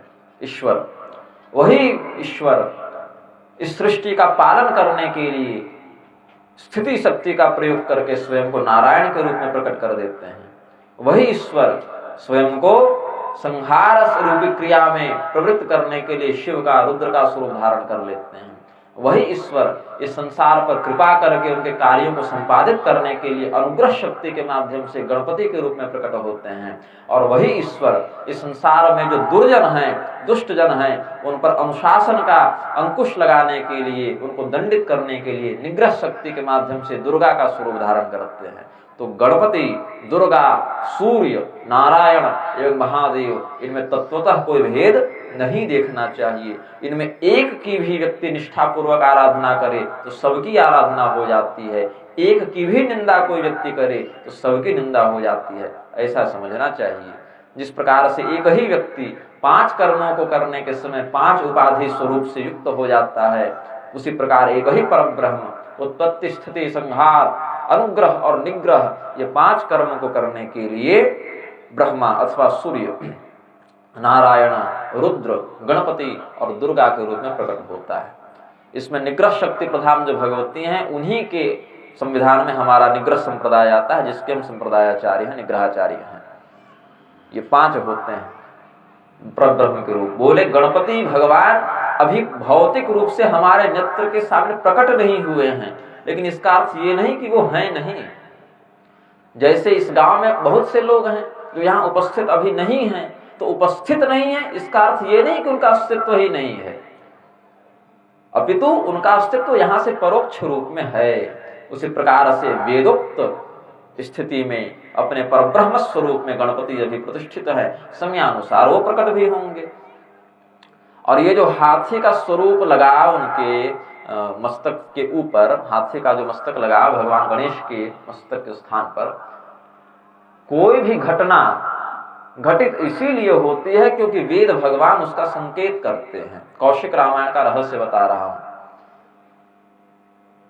कोई भी घटना इस संसार में घटित हो रही है तो इसीलिए हो रही है क्योंकि पूर्व काल में वेद भगवान ने वह निर्देश दिया है। जैसे हम घर बनाने से पहले नक्शा बनाते हैं, उस नक्शे के आधार पर हम घर का निर्माण करते हैं, वैसे ही इस संसार रूपी रचना को करने से पहले वेद रूपी नक्शा बनाना पड़ता है। हालांकि बनाना भी सही शब्द नहीं है क्योंकि वो तो बना बनाया है, नित्य है, अपौरुषेय है, लेकिन वेद रूपी नक्शे के आधार पर सृष्टि का प्रवर्तन होता है। वेदों में जो वर्णित बातें हैं उन्हीं को चरितार्थ करने के लिए भगवान बार बार अवतार लेकर अलग अलग कृत्य करते हैं। वेदों में गंगा का नाम भागीरथी है, तो भागीरथी क्यों नाम है गंगा का? भगीरथ लाए इसीलिए भागीरथी नाम है। तो भगीरथ जी जब गंगा लाएंगे तब ना भागीरथी नाम पड़ेगा, तब ना वेदों में भागीरथी नाम लिखा जाएगा कि पहले ही लिख दिए। जब भगीरथ जी गंगा को लाएंगे तब तो भागीरथी नाम पड़ेगा, तब ना वेद में लिखा जाएगा। तो वेद तो कोई लिख नहीं सकता, वो तो अपौरुषेय है। तो कौशिक रामायण में विश्वामित्र जी ने कहा कि यहाँ पर व्यक्ति उल्टा सोचता है। व्यक्ति को क्या लगता है कि वेदों में भगवती गंगा का नाम भागीरथी इसीलिए है क्योंकि भगीरथ जी लेकर आए तो बाद में भागीरथी नाम रख दिया गया। ऐसा नहीं, वेदों में पहले से भागीरथी नाम है, इसीलिए भगीरथ ही उस नाम को चरितार्थ करने के लिए लाने में समर्थ हो सके, ये रहस्य है। वेदों में भगवती गंगा का नाम भागीरथी है, इसीलिए भगीरथ ही लाने में सफल हो सके। शत्रुघ्नो लवणांतकः, वो वेदों ने कहा शत्रुघ्न जी लवणासुर का वध करेंगे, इसीलिए शत्रुघ्न ही इसमें समर्थ हो सके। तो भगवान श्री रामचंद्र जी क्या समर्थ नहीं हो सकते थे? हो सकते थे, किंतु वेदों में वह निर्दिष्ट भाव नहीं है। उसी प्रकार से वेदों में वर्णन है अथर्व शीर्षादि में, एकदंतं चतुर्हस्तं पाशमंकुशधारणं रदं च वरदं हस्तर्विभ्राणं मूषकध्वजं रक्तं लंबोदरं शूर्पकर्णकं रक्तवाससं रक्तगंधानुलिप्तांगं रक्तपुष्पैः सुपूजितं भक्तानुकंपिनं देवं जगत्कारणमच्युतं आविर्भूतं च सृष्ट्यादौ प्रकृतेः पुरुषात्परम् एवं ध्यायति यो नित्यं स योगी योगिनां वरः। नमो व्रातपतये नमो गणपतये नमः प्रमथपतये नमस्तेस्तु लंबोदराय एकदंताय विघ्न विनाशिने शिवसुताय श्रीवरदमूर्तये नमः। संपूर्ण अथर्व शीर्ष का तो ऐसे पाठ करना सार्वजनिक रूप से निषिद्ध होता है, लेकिन स्वरूप की व्याख्या के लिए हमने इतने अंश का प्रकाशन किया है क्योंकि उस अंश का स्वरूपतः प्रकाशन करना शास्त्र निर्दिष्ट दृष्टांत के आधार पर आवश्यक होता है। इसीलिए जितने अंश में उस दृष्टांत को समझाने के लिए वेदोक्त मंत्रों का या आख्यानों का आश्रय लेना पड़े, उसमें दोष नहीं है। ऐसे सार्वजनिक अनधिकारी के सामने संपूर्ण वेद मंत्रों का, उपनिषदों का, संहिताओं का, सूक्तों का पाठ निषिद्ध माना गया है। तो हमने ध्यान परक अंश को उद्धृत मात्र किया है। नमो व्रातपतये नमो गणपतये नमः। इस मंत्र के अंत में कहा शिव सुताय श्री वरद मूर्तये नमः। भगवान वरद मूर्ति गणपति शिव पुत्र हैं, शिव सुत हैं, ये वेदों ने वर्णित कर रखा है। इसीलिए शिव पुत्र के रूप में गणपति का अवतार हुआ। शिव जी के पुत्र बने इसीलिए वेदों में लिखा गया, ऐसा नहीं। वेदों में लिखा है इसीलिए शिव जी के पुत्र के रूप में वो आए। और ध्यान में क्या कहा, आविर्भूतं च सृष्ट्यादौ प्रकृतेः पुरुषात् परम। प्रकृति और पुरुष, जड़ और चेतन दोनों से परे गणपति हैं, जो सृष्टि के प्रारंभ में ही अपना स्वरूप प्रकट कर चुके थे। और भगवान महादेव का भगवती पार्वती से लोक दृष्टि में विवाह तो सृष्टि के बहुत बाद हुआ है, सृष्टि के प्रवर्तन के बहुत बाद हुआ है। क्योंकि भगवती और भगवान का विवाह जब हुआ, उससे पहले कामदेव भस्म हो चुके थे, उससे पहले तारकासुर का जन्म हो चुका था, उससे पहले दक्ष प्रजापति के यज्ञ का विध्वंस हो चुका था, बहुत कुछ हो चुका था। भगवान गणपति परब्रह्म रूप में आविर्भूतं सृष्टि आदौ प्रकृते पुरुषात् परम। इसीलिए उनके उसे परब्रह्म स्वरूप का ध्यान करते हुए शिव पार्वती के विवाह में गणपति पूजन भी कराया गया। इसमें कोई लौकिक दृष्टि से संदेह नहीं करना चाहिए। इन शास्त्रीय रहस्यों को समझ कर ही धर्म शास्त्रों को पढ़ना चाहिए, उनके कथानकों का व्याख्यान करना चाहिए। समयानुसार देवसेना नायक षणमुख भगवान सुब्रह्मण्य का जन्म हुआ, जिनको हम कार्तिकेय भी कहते हैं। उनके दो नाम प्रसिद्ध हैं, सुब्रह्मण्य और स्कंद। कार्तिकेय नाम पड़ा जब कृत्तिकाओं ने उनको अपने पुत्र के रूप में स्वीकार किया है, तो कार्तिकेय नाम पड़ा। भगवान कार्तिकेय ने अपने दिव्य पराक्रम का प्रदर्शन करते हुए तारकासुर एवं महिषासुर, इन दो राक्षसों का वध किया है। ये दूसरा वाला महिषासुर है। एक महिषासुर को भगवती ने मारा है, दुर्गा देवी ने, जो प्रसिद्ध है, जो रंभ का पुत्र था। ये महिषासुर दूसरा है। भगवान कार्तिकेय के द्वारा इन दोनों के वध का विस्तार से वर्णन महाभारत में, स्कंद पुराण आदि में और कुछ मात्रा में विष्णु धर्मोत्तर पुराण आदि में भी संकेतित है। अब हम आगे की कथा की ओर बढ़ते हैं। भगवान शिव भगवती पार्वती के साथ कैलाश पर्वत पर विराजमान हैं। भगवती पार्वती अत्यंत संकोच के साथ एक दिन भगवान महादेव से प्रश्न करती हैं। संकोच इसीलिए क्योंकि पूर्व जन्म में भगवती सती के रूप में वे भगवान श्री रामचंद्र जी की परीक्षा लेने का दुराग्रह कर चुकी हैं। इसीलिए इस बार संकोच हो रहा है कि अगर दोबारा उसी विषय में कुछ प्रश्न करूंगी तो भगवान कहीं क्रुद्ध न हो जाएं। इसीलिए भगवान के कथानक को अत्यंत श्रद्धा पूर्वक श्रवण करने की जिज्ञासा रखने वाली, इच्छा रखने वाली भगवती पार्वती ने भगवान महादेव के पास जाकर बड़ा सुंदर प्रश्न किया। हमें श्री राम तत्व का आप निदर्शन कराएं, दिग्दर्शन कराएं। जो श्री रामचंद्र जी की माया मुझे व्याप्त करती थी, जो श्री रामचंद्र जी की माया के वशीभूत होकर हमने भगवान की ही परीक्षा लेने का दुराग्रह किया, पुनः आपने हमारा मानसिक परित्याग किया, अपने ही पिता दक्ष प्रजापति के यज्ञ में हमारा देहावसान हुआ। प्रभु, वही मैं पुनः पूछना चाहती हूँ आपसे। प्रथम जो मैं पूछा सोई कहूँ, जो मो पर प्रसन्न प्रभु वह हूँ। राम ब्रह्म चिन्मय अविनाशी, राम ब्रह्म चिन्मय अविनाशी। सर्वरहित सब उर पुरवासी, सर्वरहित सब उर पुरवासी। नाथ धरे वो नरतन के हेतु, नाथ धरे वो नरतन के हेतु। मोहि समुझाई कहु वृष केतु, मोहि समुझाई वृष केतु। उमा बचन सुने परम विनीता, उमा बचन सुने परम विनीता, राम कथा पर प्रीति पुनीता, राम कथा पर प्रीति पुनीता। दो बातें प्रधानता से जानने की इच्छा व्यक्त करती हैं देवी पार्वती। भगवान श्री रामचंद्र जी जो परब्रह्म हैं, चिन्मय हैं, जो आदि अंत से रहित हैं, अजन्मा अविनाशी हैं, ऐसा कौन सा कारण था प्रभु कि उन्होंने मनुष्य शरीर को धारण किया। परब्रह्म को तो किसी भी कर्तव्य में नहीं बांधा जा सकता, किसी भी प्रारब्ध में नहीं बांधा जा सकता, किसी भी काल में नहीं बांधा जा सकता कि परब्रह्म इसी काल तक सीमित हैं या इसी स्थान तक सीमित हैं या इतनी शक्ति से सीमित हैं या उनको यह करना ही करना है, इसके लिए उन्हें विवश होना पड़ेगा, ऐसा तो कुछ नहीं है। फिर हमें समझाकर कहें कि भगवान परब्रह्म ने श्री रामचंद्र जी के रूप में मनुष्य शरीर क्यों धारण किया। इस बार जब भगवती उमा ने प्रश्न किया तो भगवान शिव समझ गए कि इनके हृदय में अब जाकर वास्तव में भक्ति का उदय हुआ है। मतलब अब ये उस परम ज्ञान को, उस राम कथा को धारण करने की अधिकारिणी हो गई हैं। पूछ देना बड़ी बात नहीं, प्रश्न तो कोई भी करता है। श्रद्धा युक्त होकर प्रश्न करना और धैर्य युक्त होकर श्रवण करना, ये बड़ा विलक्षण गुण होता है जो सब में नहीं देखा जाता। श्रद्धा, प्रश्न करने में श्रद्धा हो और उत्तर सुनने में धैर्य हो, ये दोनों होना चाहिए।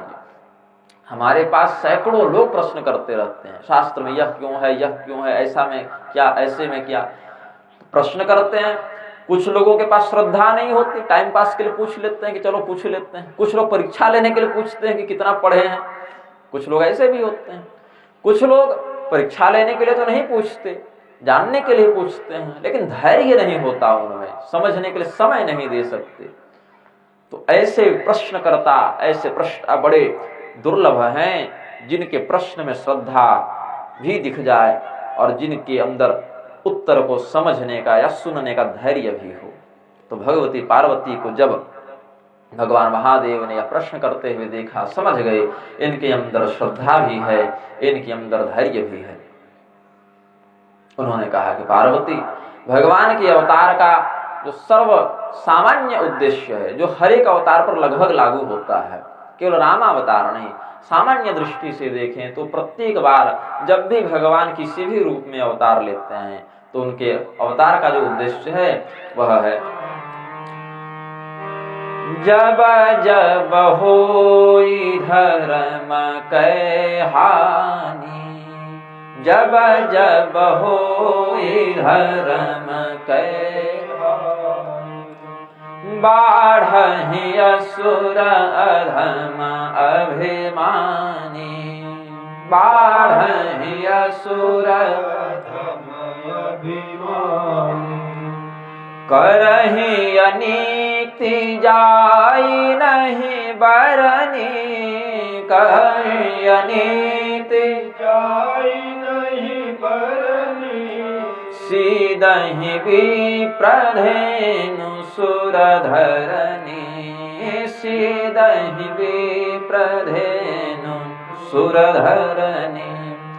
तब तब प्रभु धरि विविध शरीरा, तब तब प्रभु धरि विविध शरीरा, हरहि कृपा निधि सज्जन पीरा, हरहि कृपा निधि सज्जन पीरा। सामान्य जो भगवान का उद्देश्य है अवतार का वह यही है, यदा यदा हि धर्मस्य ग्लानिर्भवति भारत, जब जब होय धर्म कै हानि। धर्म क्या है? आत्मनः प्रतिकूलानि परेषां न समाचरेत्, जो कार्य हमें प्रिय अपने लिए न लगे वह दूसरे के प्रति भी हम न करें। मतलब जैसे कोई व्यक्ति हमें कष्ट देता है, हमारा अपमान करता है, हमारा तिरस्कार करता है, हमारे अधिकार की वस्तु को छीन कर ले जाता है तो हमें बड़ा कष्ट होता है। तो जिन बातों से हमें कष्ट हो वो व्यवहार हम सामने वाले के लिए भी न करें। ये सामान्य परिभाषा हो गई धर्म की। ऐसे कुसुम घटा में जो यज्ञ हुआ था रुद्र यज्ञ, उसमें हमने इसी धर्म विषय पर ही 2 दिन प्रवचन किया था, धर्म के 10 लक्षणों पर। तो बहुत विस्तार से बताएंगे तो मुख्य विषय गौण हो जाएगा। सामान्यतया समझ लें, तो वैशेषिक दृष्टि से कहते हैं यतो भेदयो निश्रेष सिद्धि सधर्म, ऐसा कृत्य जिसके आचरण से हमें इस लोक में भी अभ्युदय की प्राप्ति हो और हमारा परलोक भी सुधरे, परलोक में भी सदगति की प्राप्ति हो, वह शास्त्र निर्दिष्ट कर्म ही धर्म है। सामान्यतया ऐसा समझना चाहिए। बहुत अंदर की बात, गहराई की बात कहने का समय नहीं है, इसलिए इतना समझ लेना चाहिए। शास्त्रों में निर्दिष्ट ऐसे कर्तव्य जिनका पालन करने से हमें इस लोक में भी अभ्युदय की प्राप्ति हो और परलोक में भी हमें उत्तम कल्याण की प्राप्ति हो, वह कृत्य धर्म है। ऐसा सामान्य दृष्टि से समझना चाहिए। जब आसुरी शक्तियों से युक्त तत्वों का बाहुल्य हो जाता है, धर्म की हानि होने लगती है, अन्याय बहुत बढ़ जाता है, पृथ्वी बड़ा कष्ट पाती है, तब अपने भक्तों पर, सत्पुरुषों पर, सदाचारी जनों पर कृपा करने के लिए भगवान अलग अलग शरीरों में आते हैं। तब तब प्रभुधरि विविध शरीरा। केवल भगवान श्री रामचंद्र जी की बात नहीं करते, जितने भी अवतार होते हैं भगवान के, उनके पीछे प्रधान उद्देश्य यही रहता है। अब राम जन्म का क्या कारण है, इसके लिए थोड़ा और स्पष्ट कर दिए। असुर मारि थापहि सुरन, राखहि निज श्रुति सेतु, जग विस्तारहि विशद जस, राम जन्म कर हेतु।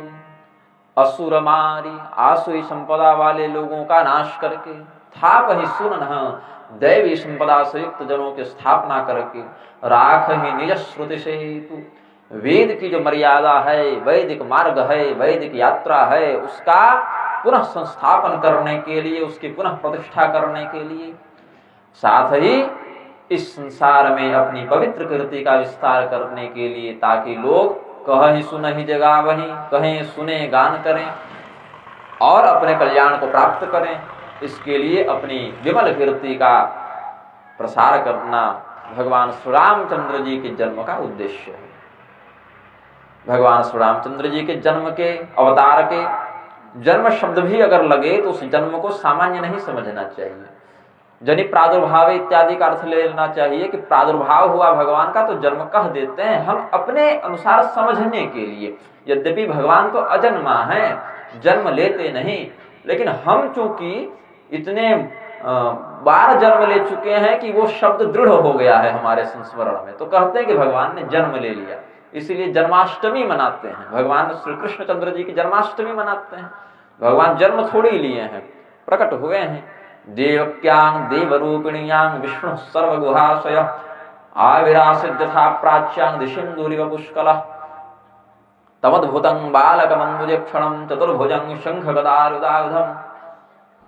तो भगवान श्री कृष्णचंद्र भी प्रकट हुए, जन्म नहीं लिए। भगवान श्री रामचंद्र जी भी भय प्रकट कृपाला दीन दयाला, जन्म नहीं लिए, बस सामने अपने आप को प्रकट कर दिया, प्रकाशित कर दिया, प्रत्यक्ष कर दिया।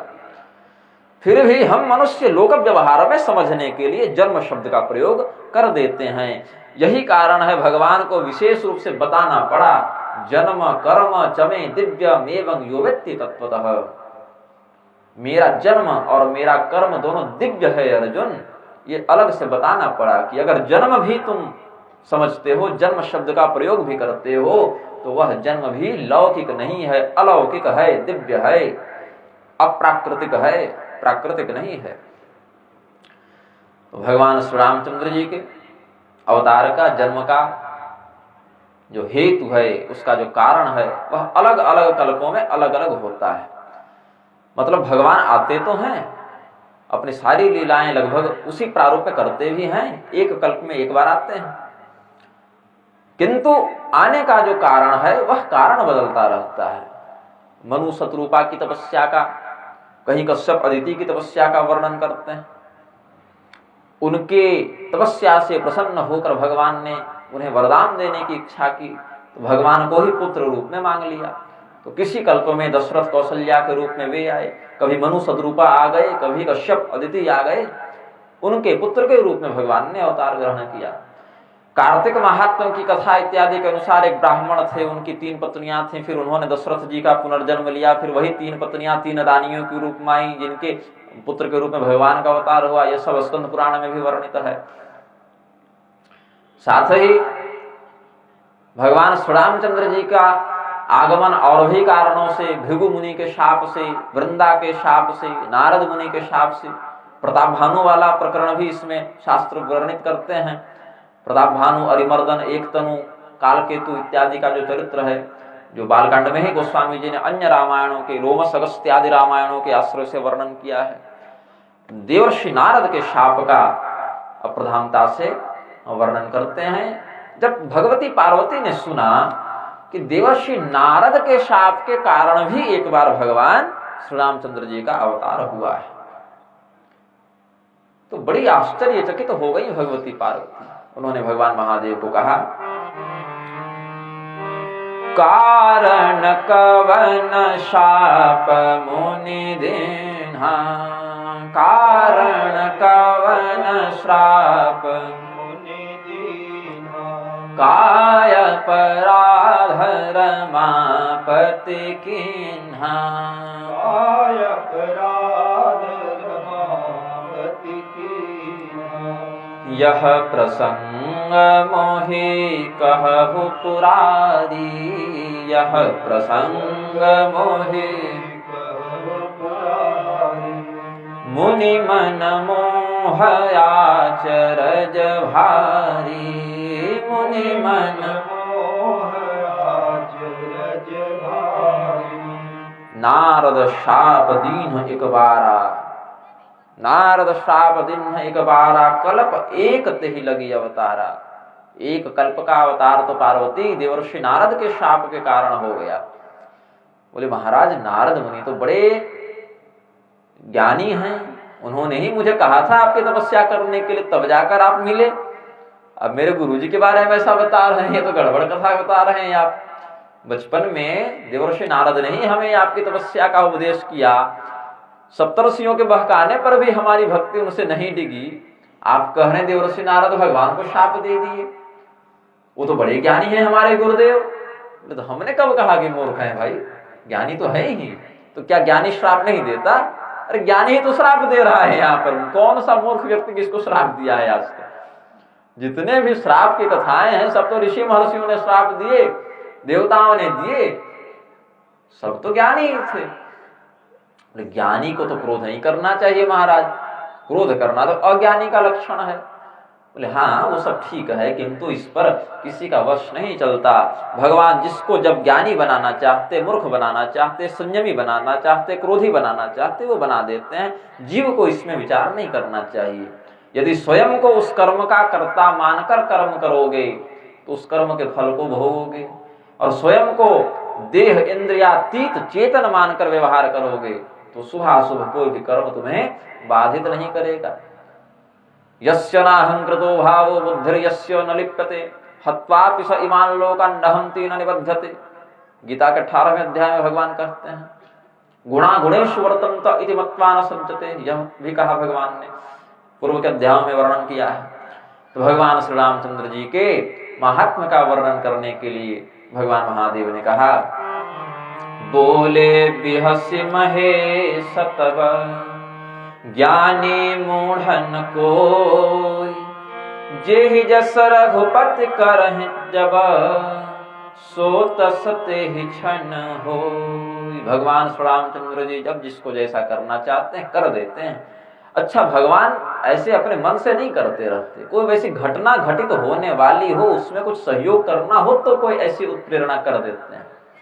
अन्यथा भगवान तो समोहं सर्वभूतेषु न मे द्वेष्योऽस्ति न प्रियः, न मेरा कोई मित्र है न मेरा कोई शत्रु है। भगवान का तो यह भाव रहता है ना।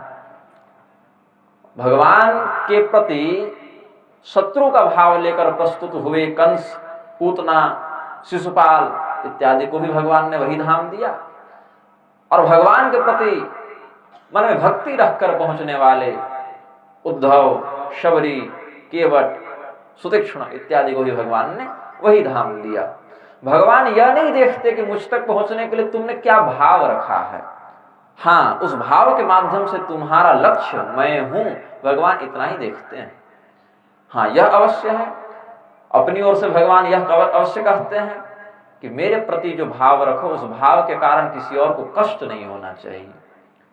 शत्रुता करने मुझसे करो ना, मुझसे शत्रुता करने के कारण मेरे भक्तों से तुम्हारा वैर नहीं होना चाहिए, अन्यथा बड़ी समस्या हो जाती है।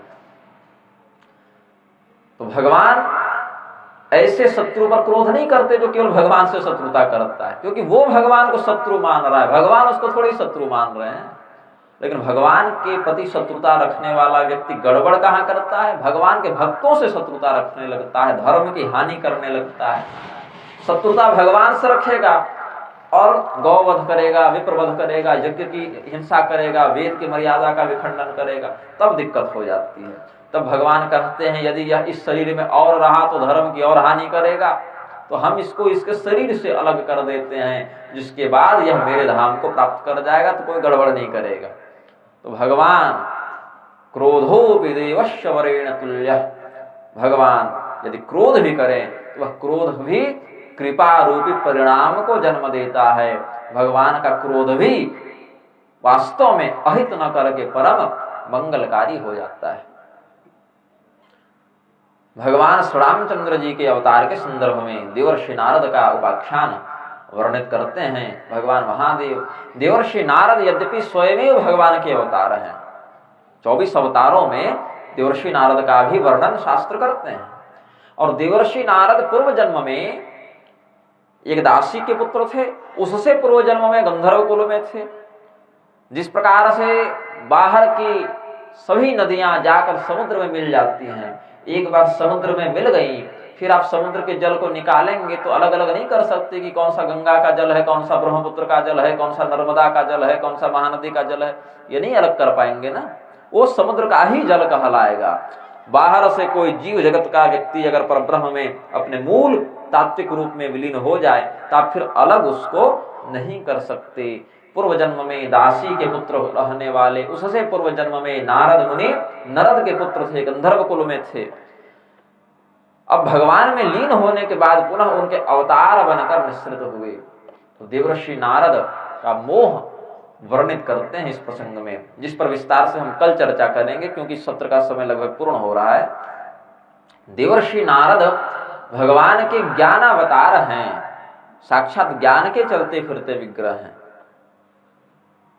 5 वर्ष के ध्रुव को, जिसके हृदय में अपनी सौतेली माता के वाग्बाण से कष्ट हो रहा था, 5 साल का बच्चा जंगल के लिए तपस्या करने के लिए निकल पड़ा। उस 5 साल के बच्चे को क्या पता था भगवान के प्राप्ति का मार्ग क्या है?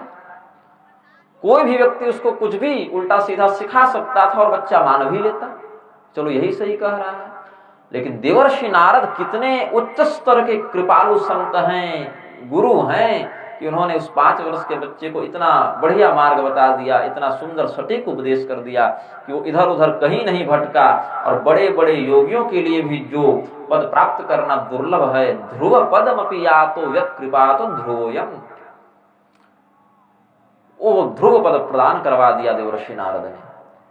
हिरण्यकशिपु जैसे दुरात्मा के यहाँ जन्म लेने वाले प्रहलाद के हृदय में भक्ति का बीज डालने वाले कौन थे? देवर्षि नारद थे। जब संपूर्ण धर्म शास्त्रों के सर्वज्ञ ज्ञाता भगवान वेदव्यास जी के चित्त में असंतोष हो गया, उस असंतोष का निवारण करने के लिए कौन आए? देवर्षि नारद आए। उन्होंने चतुश्लोकी भागवत का उपदेश किया। जब महर्षि वाल्मीकि को चिंता हो गई कि ब्रह्मदेव ने हमें आदेश तो दे दिया कि रामायण लिखो, अब रामायण लिखे कैसे, क्या लिखें? तो तपस्वाध्याय निरतं तपस्वी वाग्विदाम्बरं नारदं परिपप्रच्छ वाल्मीकिर्मुनि पुंगवम। देवर्षि नारद को प्रश्न किया, देवर्षि नारद से पूछा वाल्मीकि मुनि ने। फिर देवर्षि नारद के बताए गए कथा वृत्तांत के आधार पर मोटे तौर पर उन्होंने सूची के रूप में 100 श्लोकों में बता दिया, भगवान का चरित्र संक्षेप सूत्र रूप में बताते गए। वृत्तं कथय धीरस्य यथा ते नारदाच्छ्रुतम्।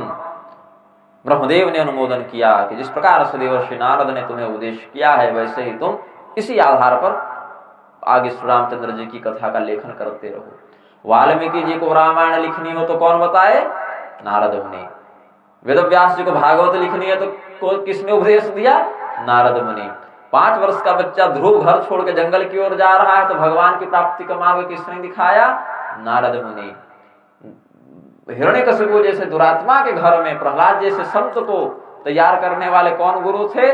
नारद मुनि। और तो और इतना तो ठीक है, देवर्षि नारद वह करुणा संपन्न संत हैं कि भगवान श्री रामचंद्र जी जिस समय भगवती सीता के वियोग में, भगवती सीता की खोज में जंगल जंगल भटक रहे थे, तो हम कलियुगी जीवों पर कृपा करके राम नाम को सर्वोच्च बताने का वरदान प्राप्त करके आ गए भगवान से क्षमा मांगते हुए कि प्रभु राम नाम ही अंतिम रूप में सत्य के रूप में प्रचारित हो। राम नाम का अवलंब करके व्यक्ति अपने प्राण का परित्याग करे। यह नाम इतना यशस्वी हो, इतना प्रभावी हो, इतना प्रसिद्ध हो। अभिवादन में भी राम राम शब्द का प्रयोग लोग करते हैं। तो देवर्षि नारद ने राम नाम को जनव्यापी बना दिया। अगस्त संहिता में है कि बाकी नामों के लिए तो दीक्षा इत्यादि का विधान होता है, राम राम कहने के लिए, राम नाम जप करने के लिए कोई दीक्षा का भी विधान अनिवार्य नहीं है।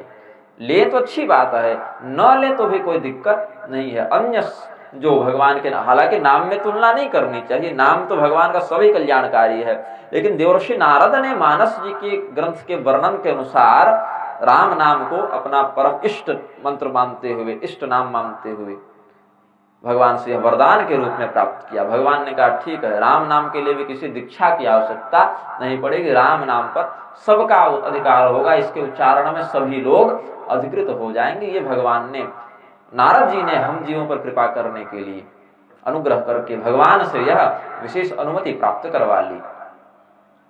भगवती पार्वती को भगवान शिव की तपस्या के लिए प्रेरित करने वाले भी देवर्षि नारद। तो भगवान के केवल ज्ञानावतार हैं देवर्षि नारद, इतने तक इनका प्रभाव सीमित नहीं है। जहां पर एक और सभी असुर देवताओं को, ऋषियों को, यज्ञ की मर्यादाओं को नष्ट करने का प्रयास करते रहते थे, कष्ट देते रहते थे, वहीं पर देवर्षि नारद के ऊपर कभी उन्होंने कुछ दुर्व्यवहार नहीं किया। शाम को जो राक्षस देवताओं को हरा के बंदी बना के आ रहा है, ऋषियों का रक्त पान करके आ रहा है, सुबह वही नारद जी का पैर धो रहा है। और बताइए देवर्षि कैसे पधारे? है ना, शास्त्रों में वर्णन है, जलंधर के यहाँ हो, रावण के यहाँ हो, हिरण्यकशिपु के यहाँ हो, कंस के यहाँ हो, कहीं भी देवर्षि नारद को आने जाने में कोई रोक टोक नहीं, कोई सुरक्षा सिक्योरिटी चेकिंग नहीं, कोई दिक्कत नहीं। ये उनके तपोबल का महात्म्य है कि बड़े बड़े राक्षस भी देवताओं से विरोध करके, ऋषियों से विरोध करके, यज्ञ को विध्वंस करके अपनी सत्ता स्थापित करने का प्रयास करते रहते थे। वहीं देवर्षि नारद परम निर्भय भाव से उन्हीं के बीच जाकर उन्हीं को सिखा पढ़ा कर आ जाते थे। कैसा मूर्ख है तुम, ऐसे कर रहे हो, अरे इसको ऐसे करो। और वो मानता था उनकी बात। करामात तो ये है कि वो मानता था उनकी बात। बाकी ऋषि की बात माने चाहे ना माने, जिसको नारद जी ने उपदेश दे दिया वो नारद जी की बात टाल नहीं सकता, वो करेगा। तो देवर्षि नारद का यह प्रताप है। सभी भक्तों के हृदय में वास करने वाली भक्ति भगवती जब कष्ट में थी, ज्ञान वैराग्य को क्षीण देखकर जब भक्ति भगवती को कष्ट हुआ, तो भक्ति के कष्ट को दूर करने के लिए देवर्षि नारद आए।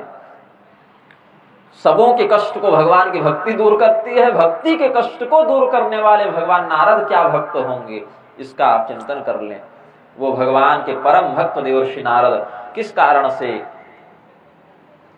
भगवान नारायण के प्रति क्रोध भाव रखने लगे, उन्होंने शाप दे दिया। ऐसा जब भगवती पार्वती ने प्रश्न किया, तब नारद विमोहन के लीला का भगवान ने, शिव जी ने उपदेश किया, जिस पर हम लोग कल चर्चा करेंगे। अभी के सत्र को यहाँ पूर्ण करते हैं। थोड़ा भगवान नाम संकीर्तन कर लें। श्री राम जय जय राम, श्री राम जय जय राम। राम जय राम जय जय राम श्री राम जय जय राम